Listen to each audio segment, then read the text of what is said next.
So why the campfire? Well, the campfire. What is the focus of the campfire? What is the force which provides the gathering pull? Of course, it's the fire itself. Fire is one of the four elements to life: fire, water, air, and earth. Fire conjures many different feelings for different people. Its imagery is ambiguous, from passion to destruction, from safety to fear. And a spectrum of emotions are evoked alongside the images drawn. You yourself may want to note down the feelings that you have when you think about fire right now. For each of us, these things, these reflections are going to be different. For some, fire represents eternity through the metaphor of the eternal flame. So long as the symbolic flame is alive and burns, life and hope remains in the world. Fire is something we look for, sometimes on the horizon, as a symbol of hope. Fire for long been an excellent form of communication across long distances.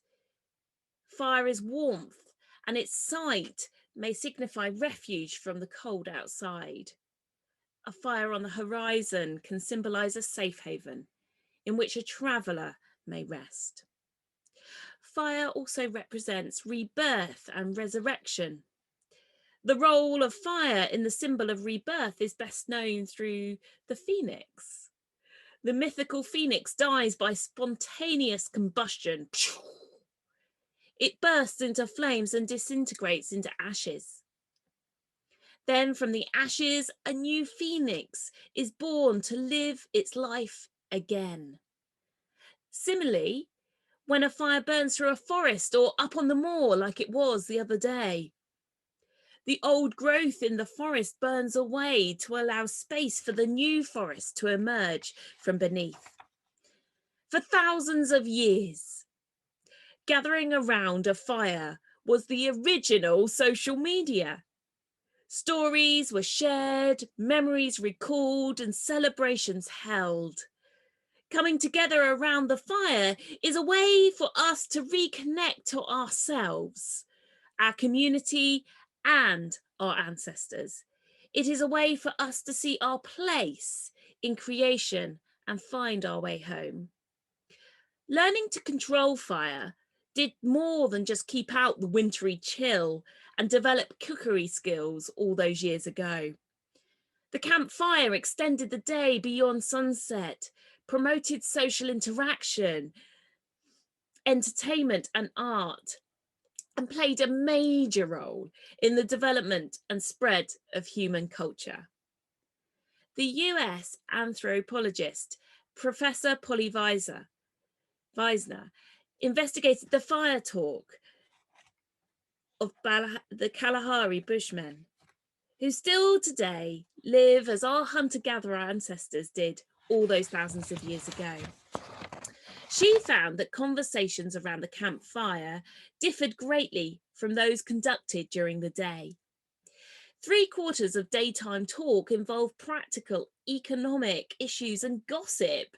But at night, people forgot their worries and problems and focused on song, dance, and storytelling. Attention also turned to the broader community of people who were not present or living far away or in the spirit world. Professor Weisner, who has studied the Kalahari Bushmen for 40 years, in one paper remarks, "There is something about fire in the middle of darkness that bonds, mellows, and also excites people. It's intimate. Community around a fire is universally time for bonding, for entertaining, for a lot of shared emotions." Campfires, I believe, have helped develop the human mental ability to transmit cultural practices, understand others, and to connect through the listening, telling, and retelling of stories. I can well imagine it as the backdrop to much of the oral tradition of the transcripts of the Bible that we have today. In the world I hold precious here with my family, we love a great campfire. We will often retreat to the woods at the bottom of the farm for a moment of different, a moment of occasion, a moment of reconnecting, a moment of honesty around a campfire. But in the building of the fire, well, that is something that can cause a little less harmony. With many opinions on how the process of building a fire should go. We will all gather wood. It's therapy, a challenge, a moment of exploration. Mini beasts are uncovered from under the log, but then there's always someone who accidentally snaffles someone's imaginary broomstick or burns the find of that perfect catapult twig. Then there's the tension of who holds ownership over the fire. Who is allowed to add more wood? And what is too much wood? Was the preparation and stacking rushed, ignored, or was a lot of thought put into it, allowing for the optimum air flow? All these questions will run wild in the minds around our campfire as we set it alight and then nurture it in those preciously held moments of ignition through to the magic moment when the heat holds the fire. It's deep and it's strong, the embers glowing and perfect for toasting marshmallows. I am not the process person. I rush to the goal. I am married to the painfully slow preparation is the key person. Our children are the spectrum of the difference between us. Therefore, the tension of the fire making can be a little, well, you all know what families are like. But then there's that moment, the moment I wish I could bottle, the moment held, frozen, as the chatter and bickering subsides and we listen, we breathe, we forgive, we connect. The moment is sounded by the crackle, by the light flickering, by the dimming of non-verbal communication, by the rest. Then it is then preceded seamlessly by the talking of one of those present and the listening from everyone else. As a story is shared or one is open about a feeling or expresses a vulnerability, something within that moment is completely perfect, healing and connects us, restoring all who are gathered. For me, the tensions and joys of the campfire experience are strong images of pioneering struggles and elations. The campfire construction and being offers insight and moments to reflect on our own pioneering journey. We start with the experiences, the expectations even. Pioneering offers a rest and retreat within the normal community context, a place of gathering and bringing together stories of life and experience, a safe space to embrace vulnerability, forgiveness and individuality, a place to connect with God. But in the building, we also have these questions. Who is it that is traveling with us? Who holds the ownership? How do people feel welcome to contribute? What should be considered before we even start building? The moment of being, the perfect place of healing, restoration, purpose, connection. Is this to be developed and how?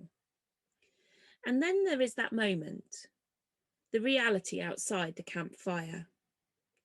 What does it feel like to step away and step outside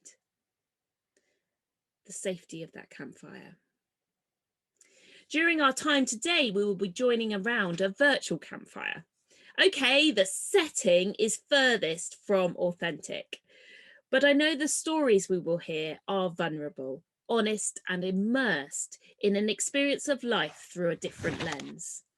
With each story, we will be exploring one of the themes of Mark as identified in the Bible Month material. The Gospel of Mark is appropriately placed at the side of the campfire. The book is a collection of stories of Jesus in action. The stories express something of the reaction of others to these events and report people trying to work it all out, to piece together from many eyewitness accounts the puzzle, the problem, the claims of Jesus being the Jewish Messiah, the Son of God. Whilst in this gospel, we delve into a world of witnessing the story of a pioneer and recognizing the reactions others had as he traveled his journey to being.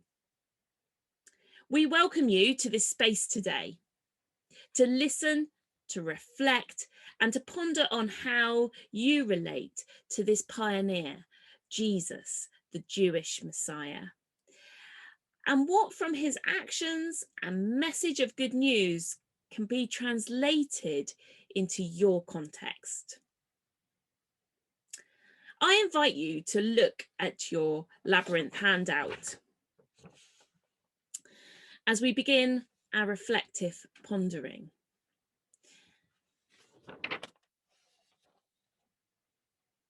We enter a time to reflect, a journey with pauses. To use the labyrinth, we trace our fingertip along the path of the maze, pausing when needed at an individual pace. At the centre, take time to pause. Where is this place for you? Where is your centre? And then make your way back. Don't rush or hurry. Appreciate the path from a different view, an alternative lens. Again, pause when needed. When it comes time to close our reflection, I will draw us together, and so you may make your way to the exit or the entry of the labyrinth. But take your time. Looking at the labyrinth now.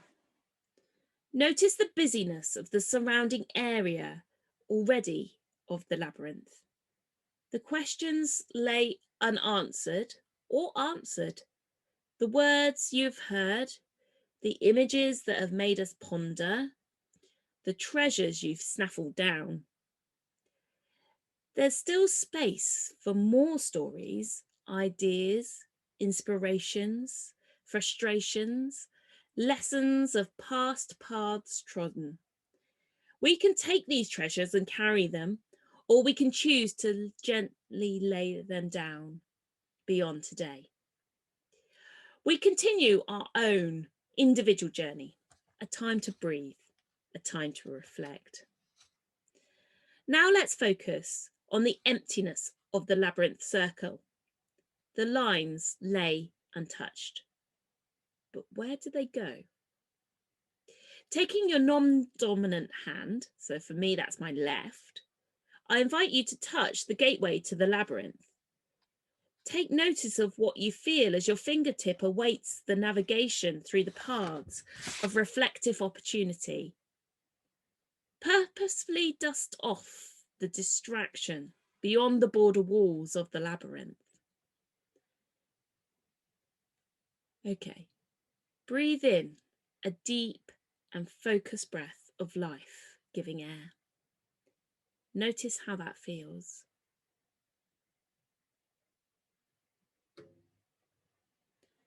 And again, but this time as you exhale, let go of those remaining niggling distractions that remain present. And now progress. continuing to contemplate, to trace your way through the labyrinth.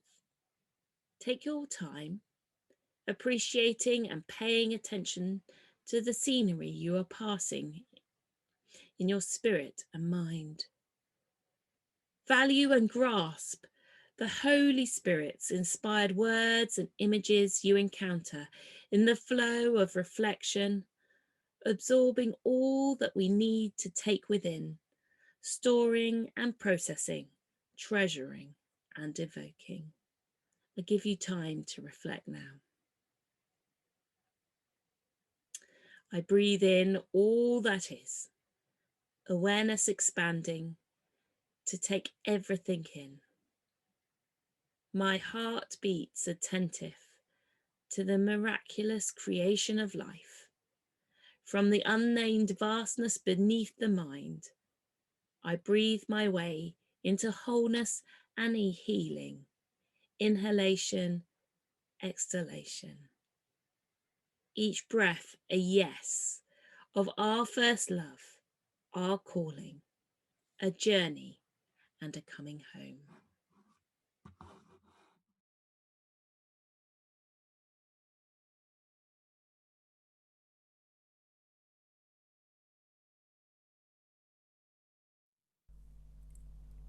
Hello everybody, good morning. My name is Lewis, I'm 25 and I'm currently exploring a call to pioneer ministry in the Methodist Church. Today I am here to share a story with you around the themes of identity and mission that have been identified in the Gospel of Mark in chapter 1 verse 1 to chapter 3 verse 35. And it's these themes and this gospel that is being looked at as part of Bible Month this year. So my story begins quite some time ago now, whilst I was still studying for my undergrad in Applied Theology and Performing Arts at Bible College.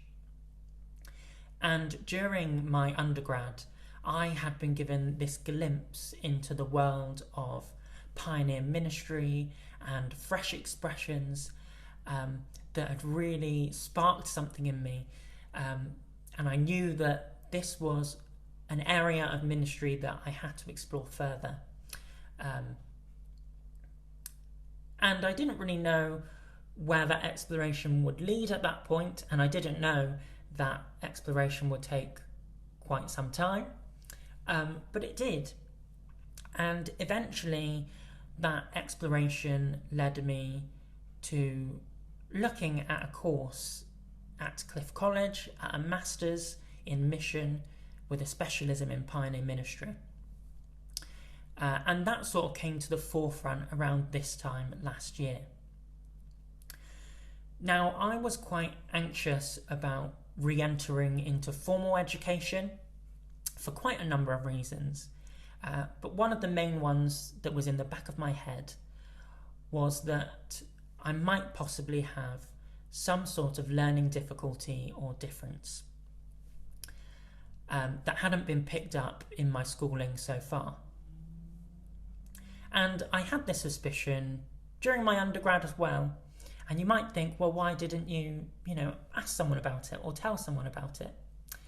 And I think I'd gotten into the unfortunate habit of comparing myself with others and thinking, well, I'm not struggling quite as bad as that person or this person, so maybe that's not me.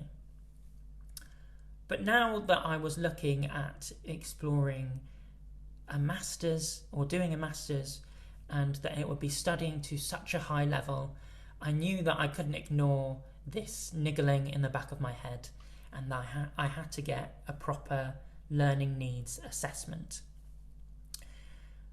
So I went for this assessment, and it turned out that I was right and that I did have dyslexia. But still, I felt this yearning to know more about pioneer ministry, and I really felt a calling to this course, this master's at Cliff College. So I decided to carry on pursuing it despite certain anxieties. And when looking at the course more closely, I was looking to study part-time because I was working as well. And I discovered that Cliff College offered a part-time course over 2 years and a part-time course over 3 years. So having weighed these two up, I instantly thought 3 years is going to be much easier for me, especially with a new diagnosis of dyslexia. So I applied for a position at Cliff College, part-time for 3 years. And thankfully, I was offered a place. And then, after my place was confirmed, I applied for student finance. Only to find out that, unfortunately, student finance would only cover the course if I completed it in 2 years. And I had no other way of financing the course. And my anxieties had started building at this point. And it got to the point where I just said, sorry, God, I don't think I can do this. It's too much. It'll be too hard. And I essentially said no. And I contacted my friends who I'd made during my undergrad course, who had sort of been on this journey with me up until this point. And I said to them, I can't do this. This is impossible. The burden of the dyslexia is going to be too much, and I'm not going to be able to do this course. And it was amazing because even though we were separated because we were in different places in the country, and obviously the pandemic was still really bad at that point, but I got so many messages of encouragement, and it was amazing how my friends, despite the fact that I'd identified all the negative things, all the things that were setbacks, all the things that would disadvantage me on this course, my friends, they identified all the good things, all the positive things, all the things that would spur me on and be an advantage to me.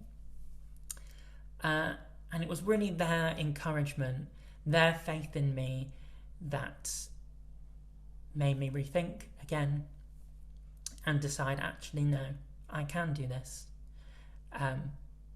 And you'll be happy to know that I have formally started my course now. I have finished the first module last month.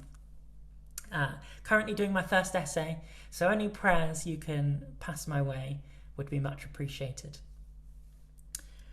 And now you're probably wondering, how does this story fit into the themes that we've identified, the themes of identity and mission in this first bit of Mark? Well, when I was reading this passage in Mark, the story that stood out to me the most was the story of the paralysed man. And I just want to read this little bit that stood out to me because it had never really stood out to me in such a bold way before. So just to remind you that Jesus had visited this house and it was full, it was packed to the brim. No one could get in, probably no one could get out either. And these friends came along with their friend who was paralysed, and they carried him, but they couldn't get in, so they lowered him down through the roof. And the passage says, and when Jesus saw their faith. Now, I don't want to theologize too much, but their faith, that's the friends' faith. These friends had such faith in what Jesus could do for their friend that they were willing to rip through the roof of a house and lower their friend down just so he could see Jesus. So this shows that sometimes it is the faith of our friends, of the community we've built around us, that can identify things in us that we might be blind to. It's those friends who keep us on that journey with Jesus and heading towards the things that God has called us to. So now I have 3 questions for us to ponder. Firstly, how do you interact with Jesus as friend? How do you interact with Jesus as friend? Secondly, how has friendship informed and influenced your ministry during the pandemic? How has friendship informed and influenced your ministry during the pandemic? And lastly, who has been a faithful friend to you? And how do you foster a healthy friendship with them? Who has been a faithful friend to you? And how do you foster a healthy friendship with them? Thank you for listening.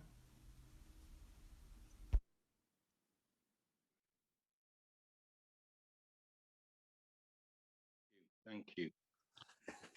Well, good morning, everybody. Actually, no, good afternoon now. It's good to be with you, and it's always a joy to share in any way that we can. And just thinking about being gathered around a campfire that we might call the Gospel of Mark chapter 4, the particular embers that are glowing for me to warm myself on are Mark 4, verses 1 to 8 and verse 21. And that's a very interesting campfire because it includes the parable of the sower. And to tell my story, you need to really know about 3 things that shape the story. And this is not simply about me, of course. This is about how I fit into this story and how I fit into the story of others. So the 3 things that shape the story that I want to tell you and share with you. The first one is the seed sower. And I want to identify something of myself in this identity as a seed sower.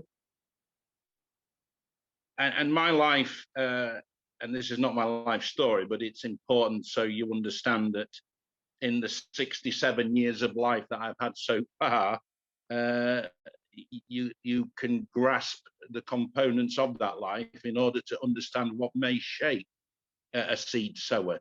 And your own lives and your own experiences will shape you as a seed sower in the particular way that it does. But for me, in brief, there are a number of factors. One factor was that I used to be a firefighter for many years, for 18 years, till a serious injury at a fire curtailed that career. So I'm quite taken with being around a campfire because I've been around many fires in my time. Unfortunately, as a firefighter, fires were my enemy. And often the consequences of those fires so often were devastation and people's lives and livelihoods and chattels were lost. So fire for many years for me was something that I fought. And being a firefighter for 18 years was not all that I've done because following that particular career, I was in business and I was also a nightclub bouncer and a semi-professional wrestler and a whole host of other things at different times that stemmed from quite a difficult childhood and upbringing in a mining area of South Yorkshire, not from a Christian family whatsoever or chapel goers, but from a family of drinkers and fighters, hard workers, yes, but very tough upbringing in one sense.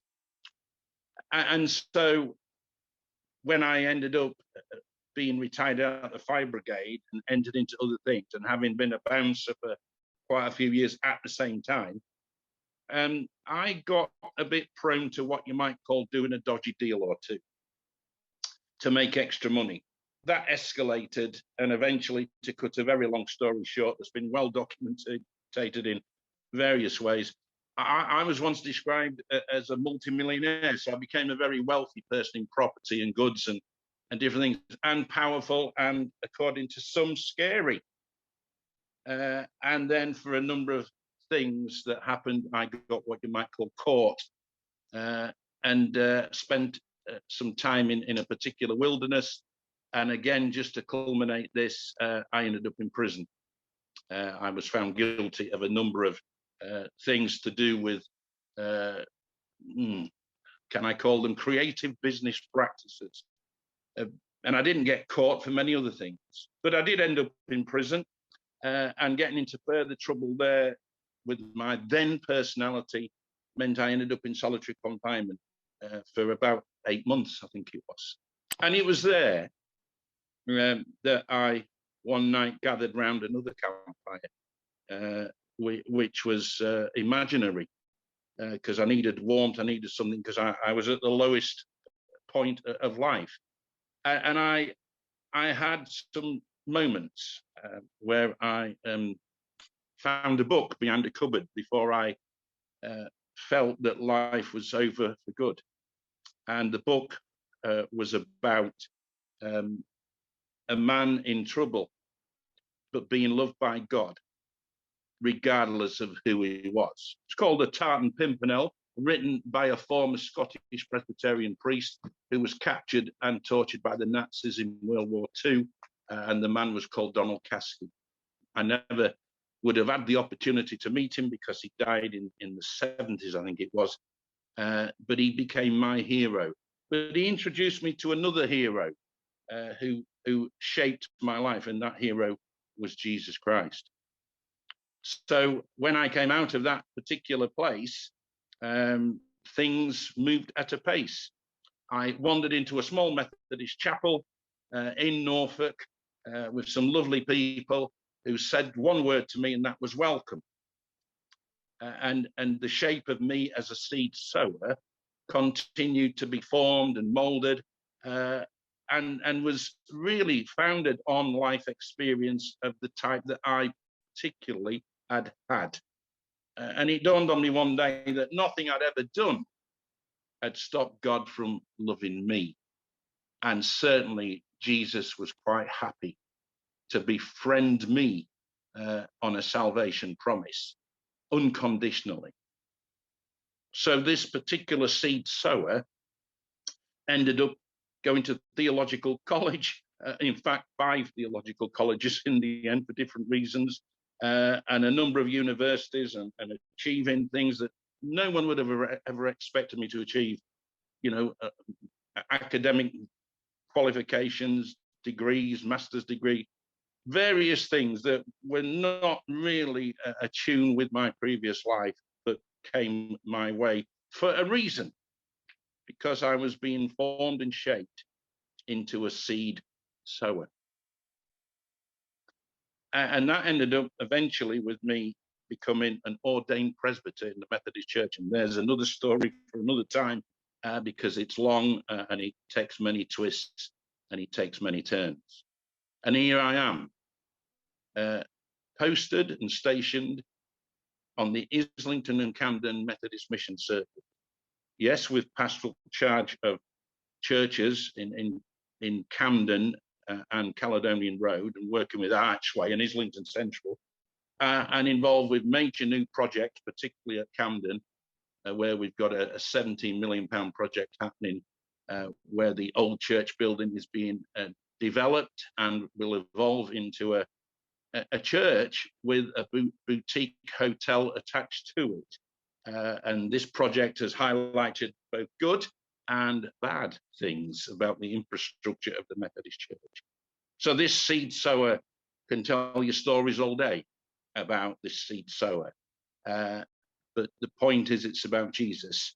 And the next part of the story for you to understand is the seed sower needs ground. And what is the ground?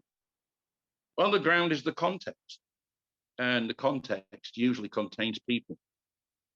So I have a number of contexts. I have what we might call traditional church models that can be immovable objects at times, but still contain people who want to deepen their relationship with Jesus and need love and care and interaction, and are partners in what we do in mission and collaborators. And that's how I try to encourage people in the traditional models of church. But the ground's much broader and wider and more varied than that. So much of the ground that I cover as a seed sower can seem completely infertile, because I meet many who are addicts, what's described as homeless, drug dealers. And one of the skills apparently I have is I can be in the more violent world, because I have experiences that give me an insight on how to survive in those areas. So I venture both prior to lockdown and in some shape and form during lockdown into areas of life that perhaps not all would want to try to go. But perhaps we all, as seed sowers, do that. So the ground that I cover is varied and somewhat difficult, and certainly divided, and offers many differences. But when I sow seeds, wherever I might be, I'm not always, of course, the harvester, which is the third section that shapes this story. For the seeds that I've sown, I've never really met the harvesters, because I have no idea what may have happened next in the times that I've sown seeds in different areas of life. And I've worked in the south of England, in very affluent, middle-class white areas, where I did many funerals. I've worked in the Channel Islands as a pastor on the island of Sark, where I worked with a small, corrupt community in part, because tax avoidance was a big thing in their lives. But I uncovered that the gospel was thriving in the lives of people in a whole variety of contexts. And so these three things about the seed sower, the ground, and the harvester have come together, because I may have been the harvester as well as the seed sower, but somebody else would have been the seed sower. And it reminds me of the triangle I used to have to learn about as a firefighter. What makes fire? Fuel, that flow of air we talked about earlier, or oxygen, and a source of ignition. And we may think sometimes that we're one of those three things, or two, or all three of those three things, if we fall into the trap of elevating ourselves to the realms of perfect, when in fact we're imperfect and only perfect in Christ. And Mark's Gospel in chapter 4 brings us this parable. And perhaps the parable of the sower is asking us, as we share our story about our lives, our ministries, and our experiences, is Mark's Gospel asking us to understand what we call pioneer ministry, because that's a name that's applied to me by so many, as really bringing parables to life. And if we do in this particular context, and in light of warming our feet on the embers of Mark's Gospel as a campfire, perhaps we sow our seeds from a particular type of basket. And that may well be what we call a basket of contagious holiness. That's a mouthful. But this contagious holiness, well, I have spent many times on the streets of Camden around fires, actual fires. Just like I spent a time in prison on certain landings when people set fire to everything. I've been around fires that have been huge blazes and small burning embers. But I can approach anybody around any campfire. And I could say to them, as certain academic circles describe Mark 4, 1-8, verse 21 as, and I quote from a Harvard academic institute, that Mark 4, 1-8 and 21, and I quote, is a compositional unit whose external boundaries are determined by its internal structure. Now, I can really see that grabbing a homeless person, an addict, a drug dealer, a lost person, a person in church that is not quite sure how to let go of tradition, embrace new things, whoever and whatever the person is struggling with.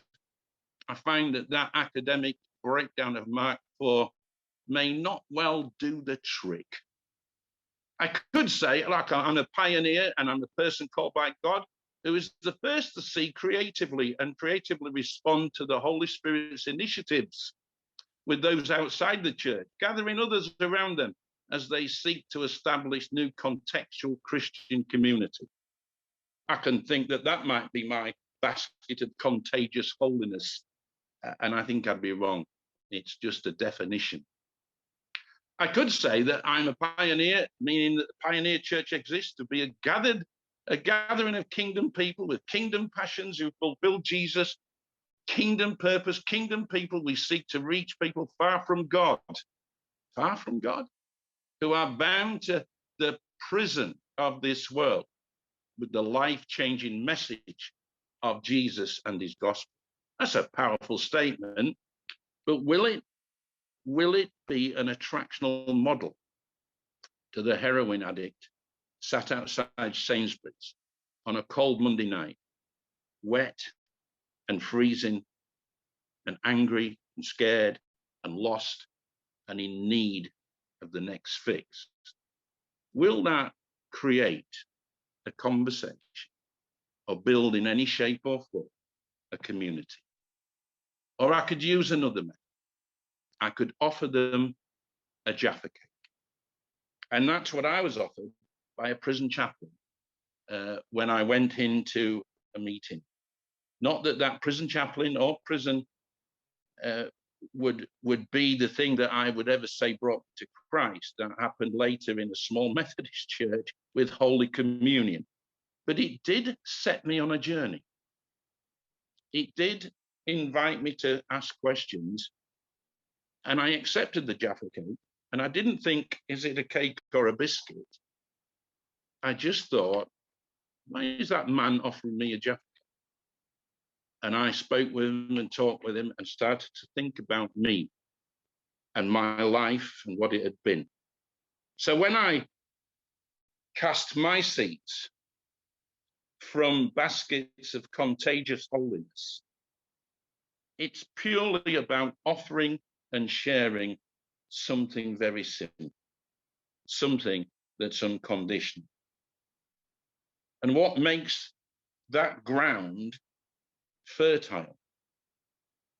I think the only thing that makes it fertile is I do not see, as a pioneer minister, any boundaries, any fences, anything that I would impose to stop me saying to anybody, there's nothing that you've ever done or could ever do that would stop God loving you.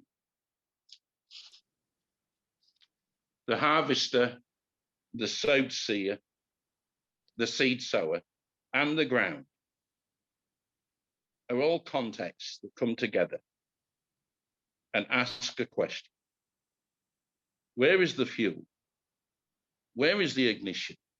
Where is the oxygen? And perhaps the answer is in Jesus, as all three, that Trinitarian model of looking for God. But to be a successful pioneer of any description, we must look at context as something that's not bound or limited by institutional restraint. So I have wanted to share something of me, but only to example how a seed sower might be shaped and formed. I wanted to point to the grounds that are various and different contexts where we must be prepared to love unconditionally. And the harvester of which we may be on occasion because of seeds other people have sown, have to be trusted as those who appear later in the lives of those we've sought to help. So I'll end my story there for now, for it can take, like all our stories, many twists and turns. But suffice to say that I continue, even at the age of 67, to look for God to form me and to shape me. And next year, God willing, and the Methodist Church willing, I will become a pioneer supernumerary minister. Thank you. Thank you, David. So friends, questions for your breakout rooms from David. What are the differences between a guest and a host around any campfire? Can a seed sower also be a harvester? And what do you think contagious holiness is?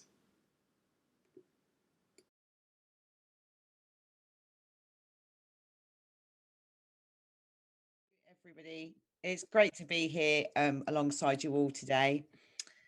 I was looking at the themes based on Mark 8, verses 22 and then to 10, chapter 10, 52, and themes of on the way.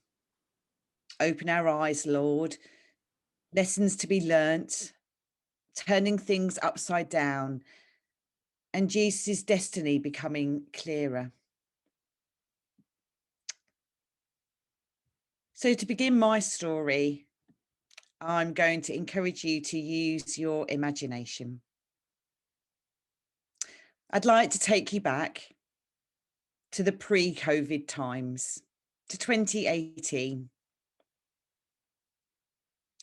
The world was bustling. Never on the horizon had we thought that a pandemic would strike the entire world. I was newly arrived in my new appointment, and it was an exciting opportunity to be partnered with an art centre and a church, whom at the time I didn't know were hurt. I didn't know the backstories. I hadn't had an opportunity as yet of that September to listen and to be with and walk alongside the hurting people of that community. It quickly became apparent to me that we were in an area, living in an area of very, very affluent upper middle class. The surrounding areas of Rains Park, where I live, and Wimbledon Village are a world apart from my previous appointment. Never had I seen such wealth. Never had I experienced the giving, but also the storing and withholding. There is hidden poverty here. There is a high level of drug, by which I mean very high class A drugs, and alcohol abuse, which is very, very hidden behind closed doors. We are a diverse community. In our congregation itself, we have Sri Lankan upper middle class, as well as white British, and from around the globe, others. But we have no diversity in the wealth. We have no one from the other side of the railway tracks. And that's literal here where I am. We have a railway line that connects us within 16 minutes to central London, to Waterloo Station. And our church and our community is one side of the railway tracks, connecting us to Wimbledon Village. And on the other side of the railway tracks, it connects us to Morden and to those places that are left affluent than where we are. I entered into a place where there was fear. Decisions had been made from a basis of fear, something I think that we all can relate to. That fear of the unknown and the fear of losing and of loss. A culture and a community where to hang on to what they had and to continue to build what they had seemed the right course of action. And so over the last 2.5 years, a journey has been undertaken to think about what are the gospel message for us and our community. It's very difficult to speak truth to power.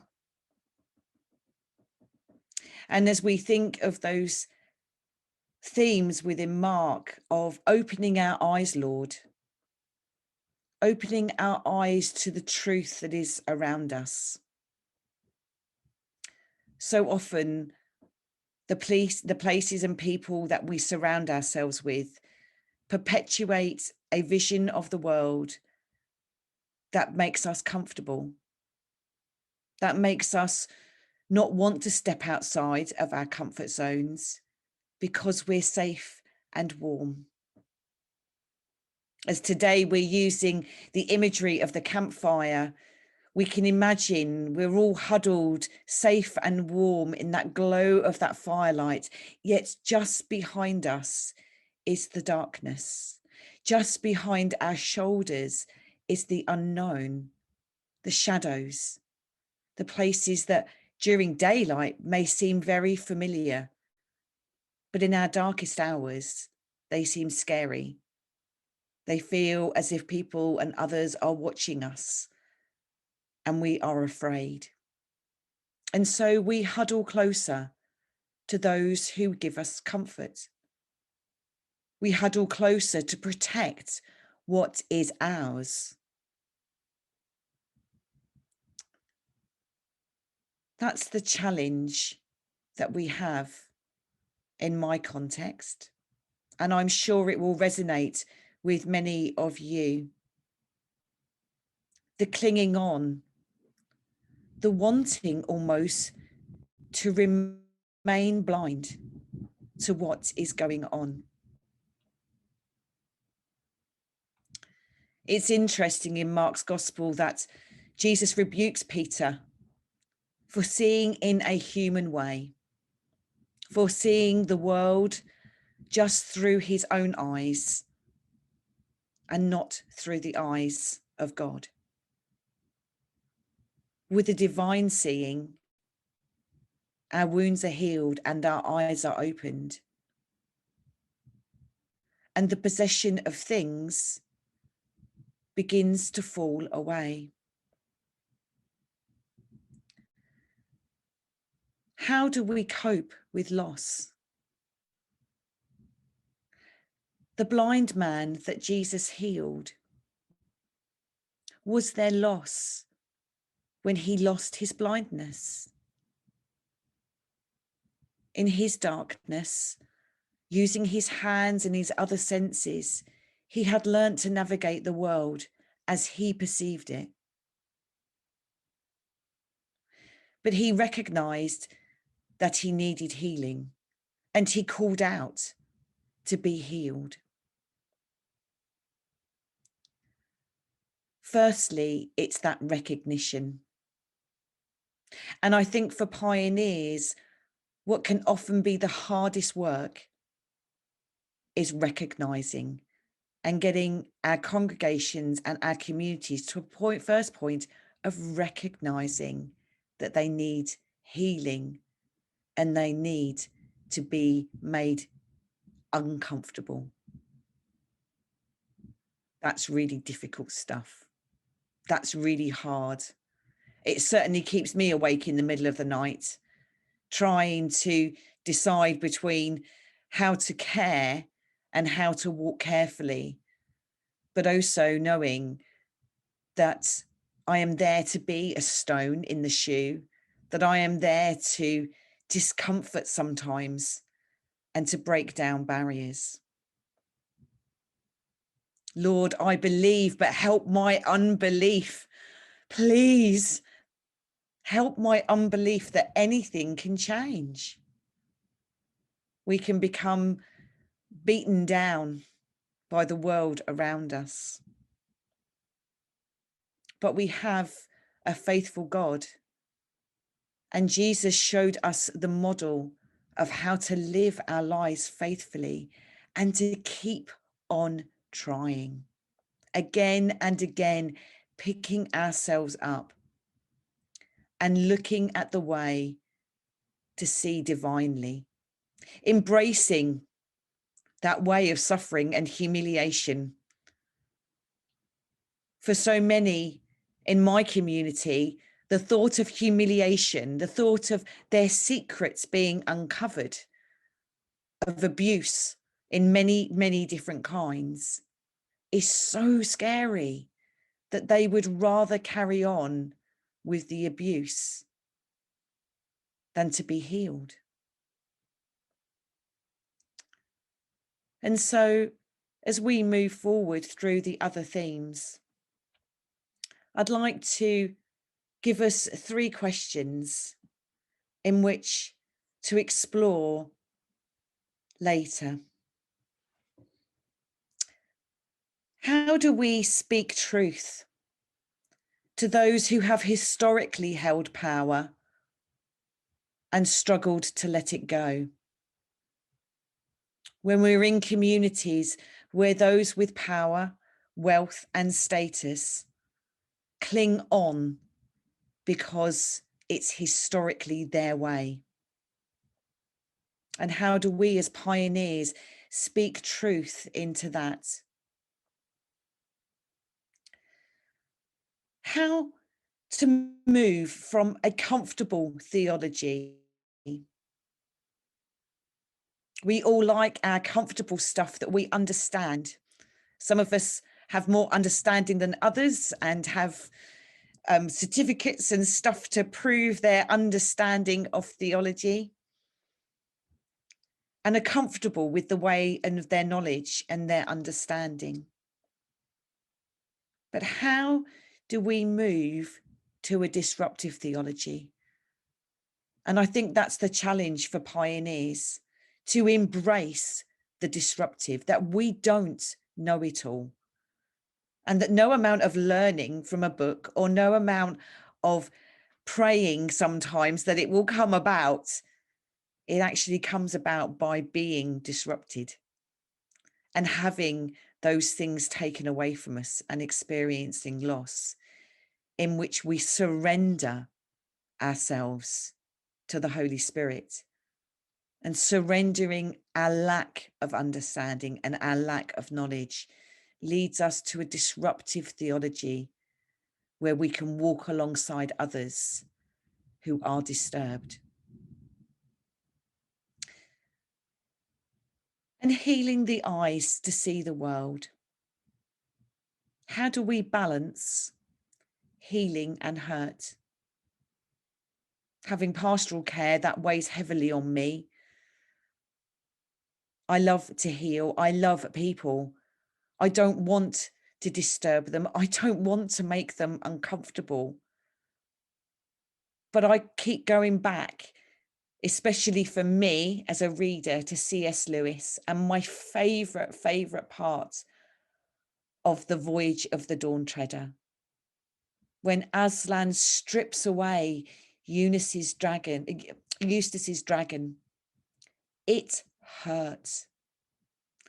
Eustace cried out in agony as Aslan's claws ripped away every scale and then bathed him in the healing waters. It wasn't done out of fear or viciousness. Aslan knew the only way to heal Eustace was through that hurt and that pain and that stripping away, to then bring true healing.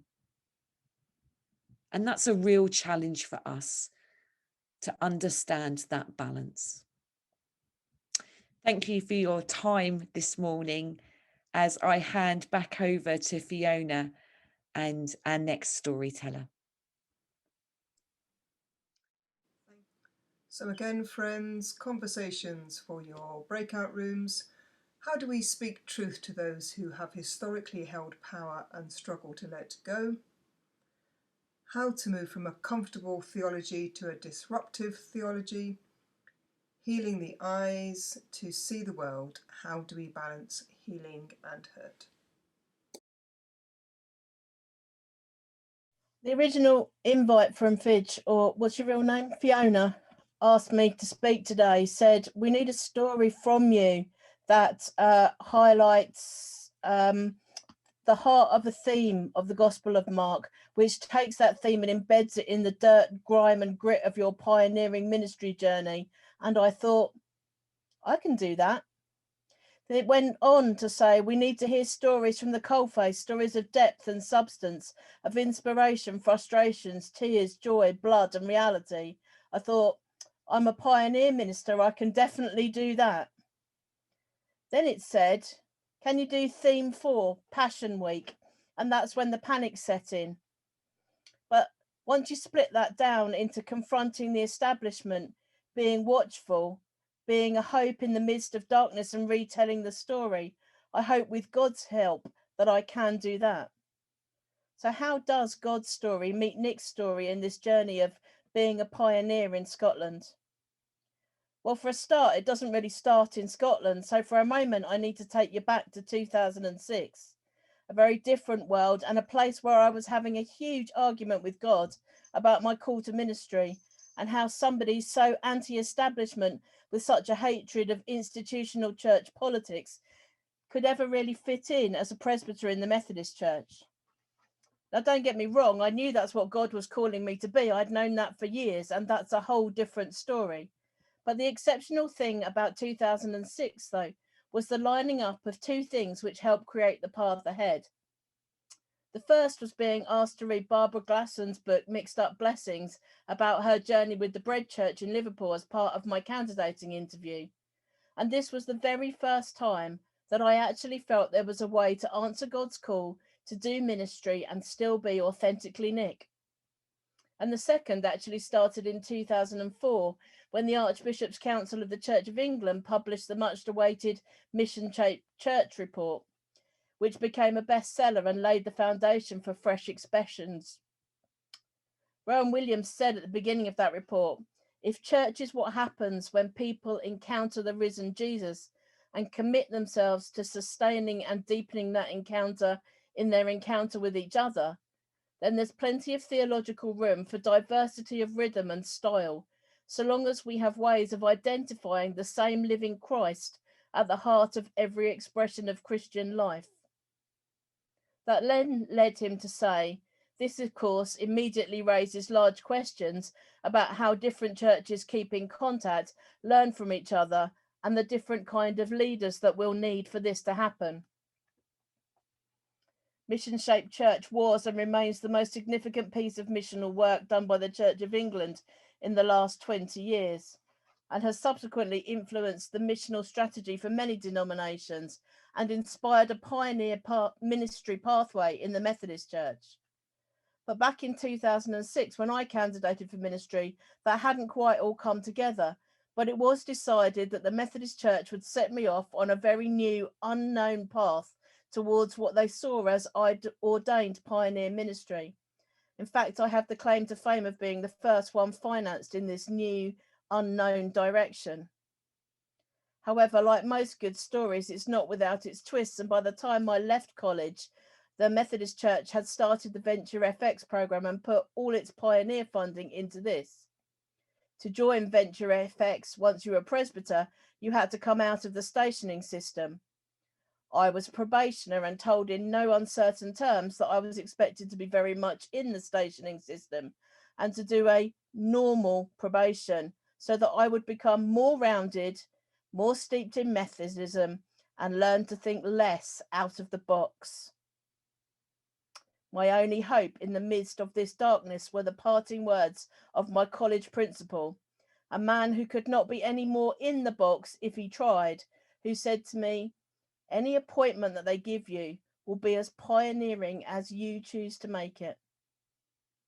So whereas many churches pay for a community worker or appoint deacons to work with those on the margins of church, thanks to my profound dyslexia and being in a community where money was no barrier, my churches were easily persuaded to employ an administrator and to use lay chairs for most committees, leaving me free to set up a town centre chaplaincy team, turn a toddler group into its own church community, and spend my lunchtimes having cake and questions with the 50 or so teenagers who congregated on our church steps.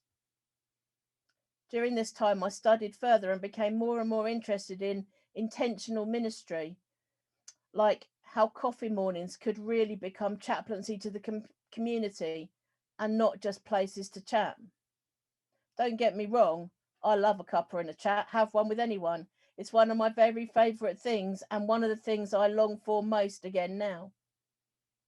So you can imagine, when I moved to Scotland in 2017, I was so excited about actually having half my post set aside for and being expected to work with churches, Christians and missing Methodists. Oh, for those of you who don't know what... Oh, sorry, excuse my phone.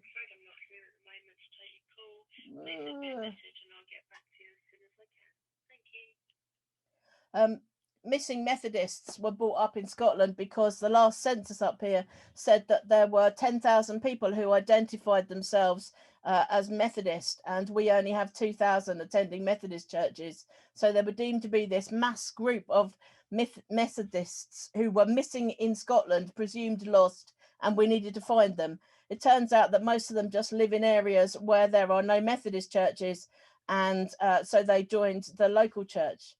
So unfortunately, things here haven't been quite plain sailing. Over the last 4 years, I've spent many hours praying, shouting at God, crying, and working hard to try and get my district role off the ground. For many reasons, it's not really been supported in the district in the way I was promised when I started. Those who had the original vision had, for various reasons, stopped working in the district. I've at times felt let down, lost, and alone. I also came here with very little real knowledge of Scottish geography, which has been a real shock to the system. And I set off on this strange journey with a lovely, well-meaning support group who had no real idea of how they were supposed to help me and who were pulling in two very different directions, one of which was bums on seats and me single-handedly saving Scottish Methodism. But when I came, I didn't bring with me my superhero cape, and I've always known two things very clearly. God's objective is kingdom building, not bums on Methodist seats, and I'm not called to be anyone other than Nick. So in the beginning, I tried many things: a prayer stall in the centre of Edinburgh, tea and sing in Fort William with the former chair of district, a morning with a supernumerary minister in Perth city centre, answering life and faith questions with those who were shopping. And all of these things had varying degrees of success, depending on how you measure success. But I've always known that really I needed to be in the places where most people are. So amidst more angst, prayers, frustration, tears, and some very hard and lonely days, my stall has emerged in its current form and become what I do. So the stall and I tour around Scotland, making appearances at craft fairs, at Errol Market, which is described as Scotland's biggest boot fair and indoor market, agricultural shows, and the side stalls at Highland Games. The stall has two parts. One sells things to raise funds for all we can, and everything on it is recycled or reused. Candles made from old candle ends, leather-look notebooks from brown paper bags, journals from scrap paper and junk mail, flowers from plastic bottles and bags made from duvets. My best seller, especially at church events, are the carefully folded book angels made from old copies of Methodist CPD. It's probably a disciplinary offence, but it definitely has the best pages for book folding. The other half of my stall is very different. It has paintings with scripture verses written on, free to anybody who wants one. Candles for people to light. A prayer tree where people can leave their prayers.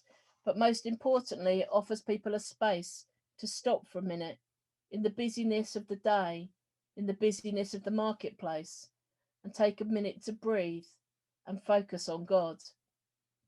The stall inevitably leads to many interesting conversations, especially at the market, which usually start with, why are you here in your clerical collar on a Sunday morning and not in a church preaching?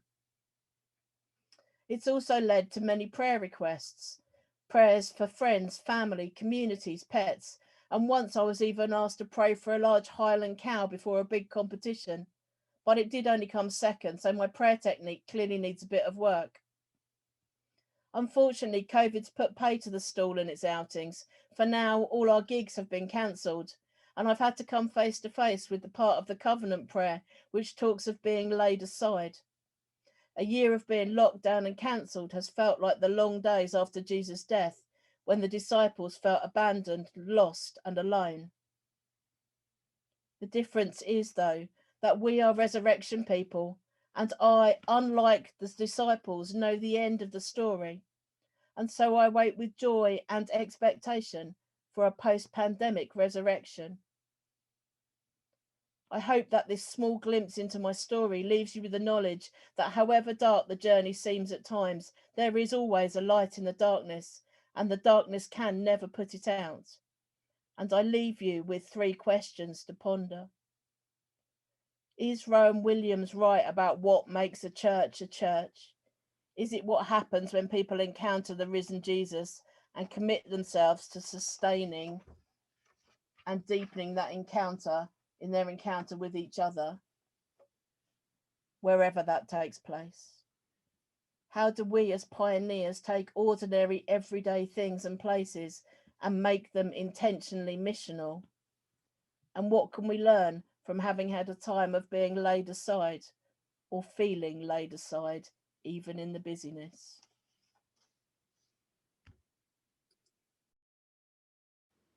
So friends, questions from Nick. Is Rowan Williams right about what makes a church? And church is what happens when people encounter the risen Jesus and commit themselves to sustaining and deepening that encounter in their encounter with each other. And if this is not what makes a church, what do you think does? How do we as pioneers take ordinary everyday things and places and make them intentionally missional? And what can we learn from a time of being laid aside or feeling laid aside? Questions for your small groups.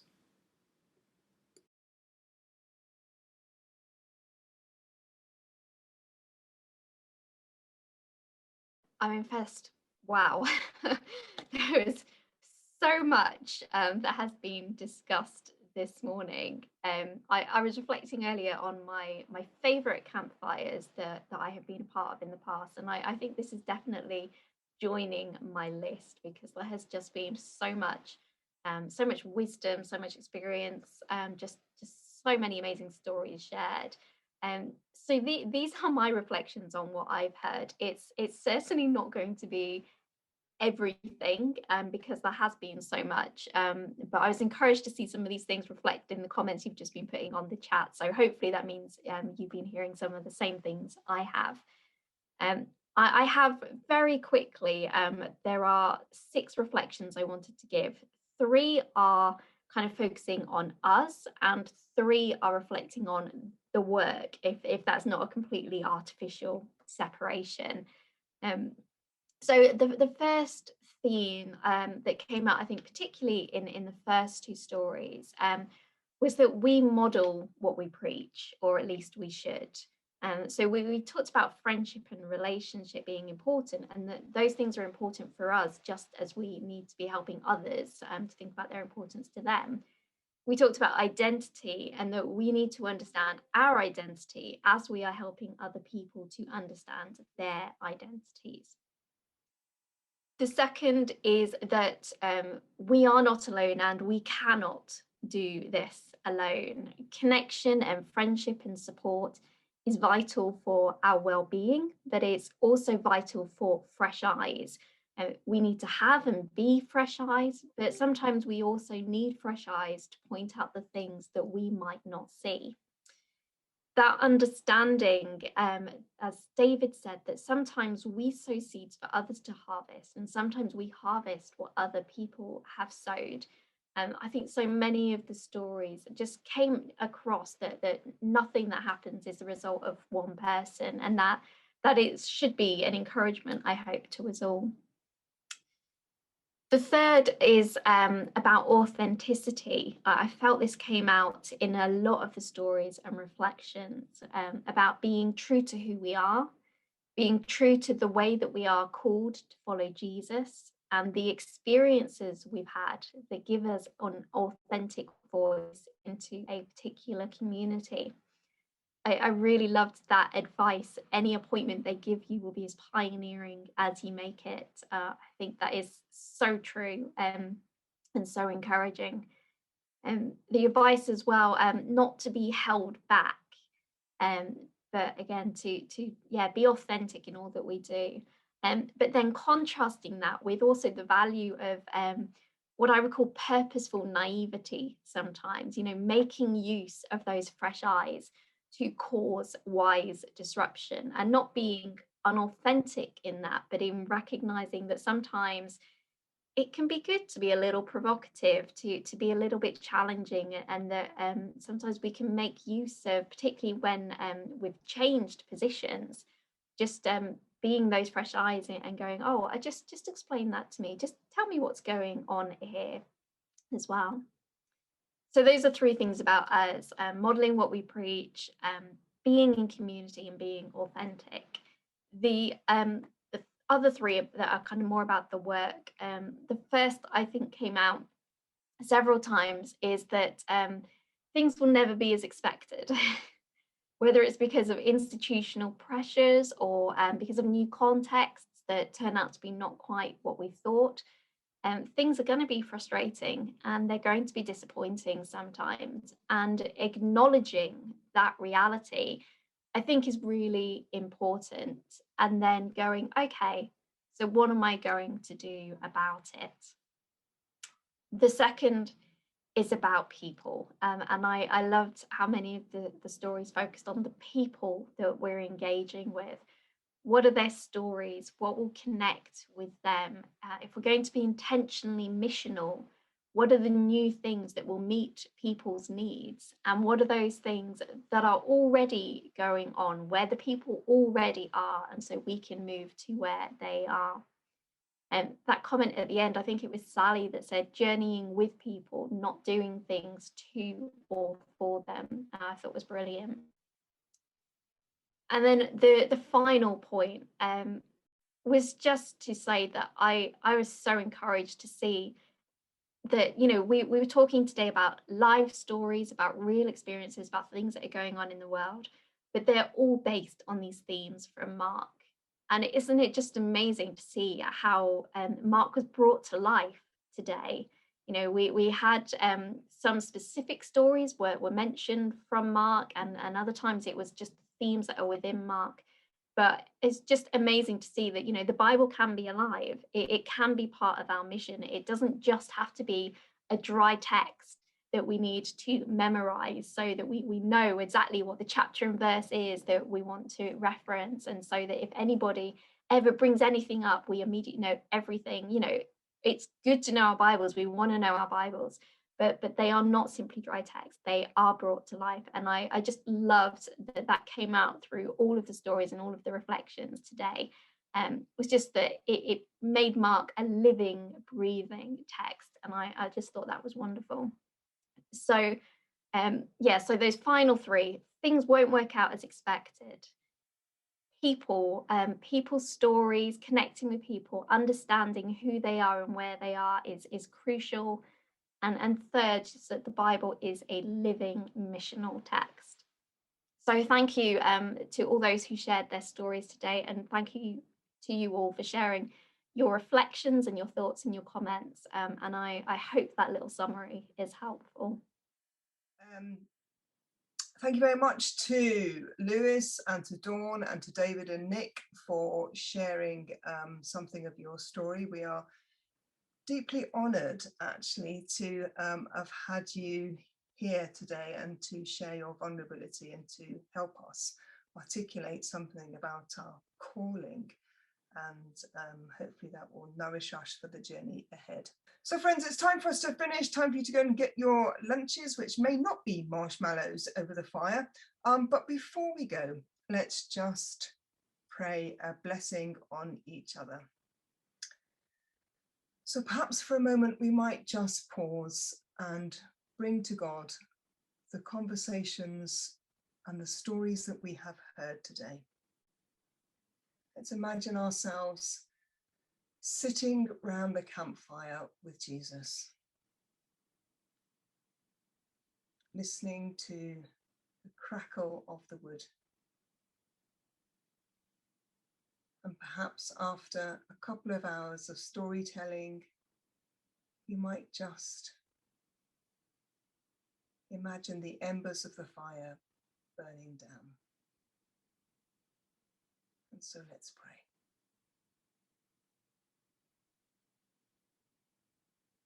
Storytelling God of blazing bonfires and familiar gestures, of questions, tears, and laughter, of conversations round the fire. Come close to us as we gather, as we warm ourselves, as we dance in firelight, as we share stories and food. Bless us as we celebrate your passion in us, closer to us than breathing, life-giving as fire and bread.